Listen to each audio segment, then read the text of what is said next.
बाबा साहब के मिशन को आगे बढ़ाने में, बाबा साहब के विचारों को पब्लिक तक पहुंचाने में कितना कारगर साबित हो सकता है, कैसे?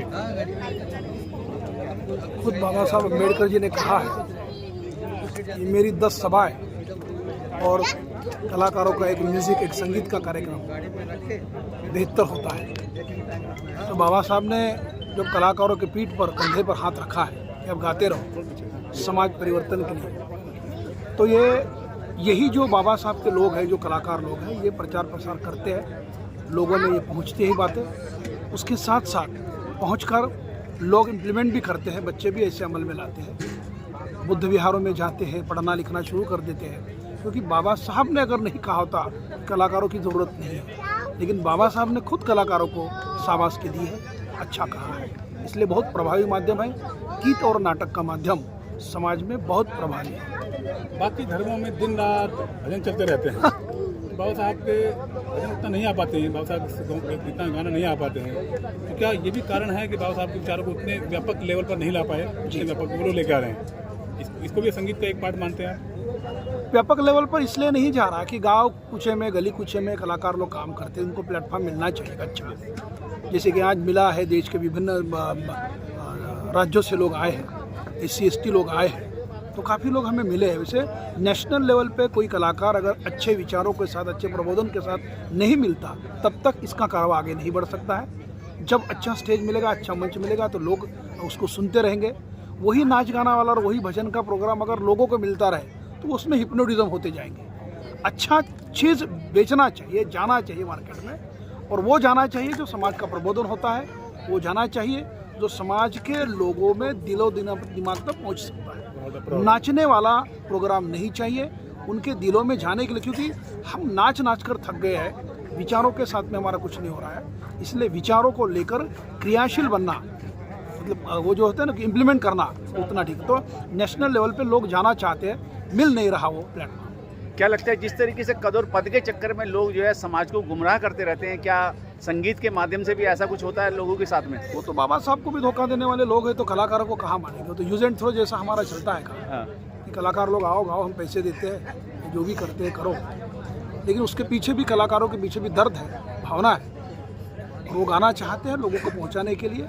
तो आज भी अपमान तो होते रहेगा, जब फिर से उठना है, संयम रखना है। जो आने वाले यंग जनरेशन है, जो बाबा साहब के ऊपर तमाम तरह गीत गा रहे हैं, लिख रहे हैं, उनको क्या मैसेज देंगे आप? उनको ये कहना है कि बाबा साहब का गुण नहीं गाना है, बाबा साहब का गुण गाकर बाबा साहब को बढ़ावा नहीं देना है। बाबा साहब के विचारों के साथ समाज चल रहा है, नहीं चल रहा, संविधान के साथ में समाज चल रहा नहीं चल रहा, देश नहीं चल रहा है, या कहीं भटक रहा है। तो बाबा साहब के विचारों के साथ में गानों की निर्मित होनी चाहिए, नाटकों की निर्मित होनी चाहिए, अलग से गाने का निर्माण होना चाहिए। भीमराव जी अंबेडकर तुम देश के शान, हम है प्राण, ये ऐसे नहीं गाने होने चाहिए। ये पिछले 50 साल पहले वाले गाने हैं, अब नए गाने होने चाहिए। इसके लिए कलाकारों में ट्रेनिंग, कलाकारों में पढ़ना लिखना ये होनी चाहिए, क्योंकि बिना पढ़े लड़ने जाएंगे हम तो हार हैं जी। क्या लगता है जिस तेजी से जो है इस देश के अंदर पाखंडवाद, ब्राह्मणवाद सोशल मीडिया के जरिए, इलेक्ट्रॉनिक मीडिया के जरिए घरों में पैर पसार चुका है, तो कैसे बुद्ध की, फूले की और गाडगे की या ज्योतिबा फूले की विचारधारा पहुंचेगी? भाई सक्सेस तो वो लोग हो गए, मनुवादी लोग, पाखंडवाद और धर्मवाद पहुंचाने में, इसलिए तो बटेंगे कटेंगे का नारा चलता है।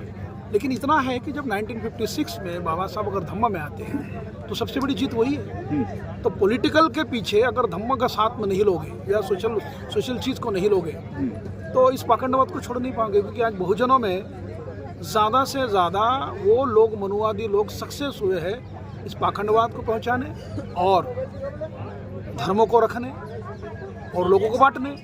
तो इससे निकलो बहुजनों, SC ST तो निकल चुका है, जब ये धीरे धीरे अगर नहीं निकला तो निकल जाओ, वक्त है, संभालो, क्योंकि बुद्ध आपके सामने है। अनुज जी, देखा जाए तो तमाम किताबों में लिखा जाता है 14 अक्टूबर 1956 को नागपुर की पवित्र दीक्षा मूवी पे जो है बाबा साहब ने 5 लाख लोगों के साथ दीक्षा ली। कोई 7 लाख लिखता है, लेकिन मैं 5 लाख ही मानता हूँ। तो 5 जन प्लस 2 यानी कि 10 लाख लोग, ये मियाँ बीवी का अगर बात करें तो। लेकिन आज कहीं ना कहीं ये बात खुल के सामने आती है कि मराठियों ने ही बाबा साहब को धोखा दिया, बौद्ध धर्म को छोड़ के अपने जो है गोत्र को पकड़ लिया। क्या कहेंगे इस बात को लेकर? नहीं, महाराष्ट्र के या मराठी लोगों ने बाबा साहब को धोखा नहीं दिया। बाबा साहब को मानने वाला जो भी भारतीय समाज है, चाहे देश का प्रधानमंत्री हो, चाहे गली का सरपंच भी हो, सारे लोग बाबा साहब के विचारों से नहीं चल रहे, इसलिए सारे धोखा देते हैं। इसलिए 1956 में बाबा साहब कहते कि मुझे पढ़े लिखे लोगों ने धोखा दिया। तो मराठी महाराष्ट्र के लिए नहीं थी वो बात, सारे देश के लिए। लाल किला में बाबा साहब ने आगरा में भाषण दिया था कि मुझे पढ़े लिखे लोगों ने धोखा दिया देश के। तो मराठी लोग या फिर जो भी नागपुर या कुछ लोग हैं वो थोड़ा सा तो बाबा साहब की मूवमेंट टिका के रख रहे हैं।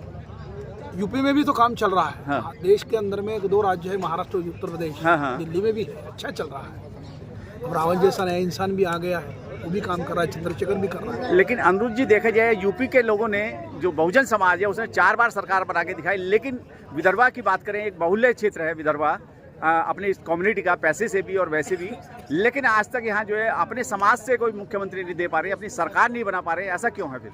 निराशावाद है, आशावाद नहीं है। वहाँ ज़्यादा अवेयरनेस हुआ, वहाँ कांशीराम जी आए थे बाबा साहब के बाद। हाँ। वहाँ कोई गुटबाजी नहीं थी, वहाँ या मुझे अकेले को मानो ईगो नहीं था वहाँ। हाँ। यहाँ बहुत सारे घर घर में नेता है, तो घर घर में जब नेतागिरी आती है और कार्यकर्ता कम होता है तो महाराष्ट्र में ये तो फलित नहीं मिलेगा।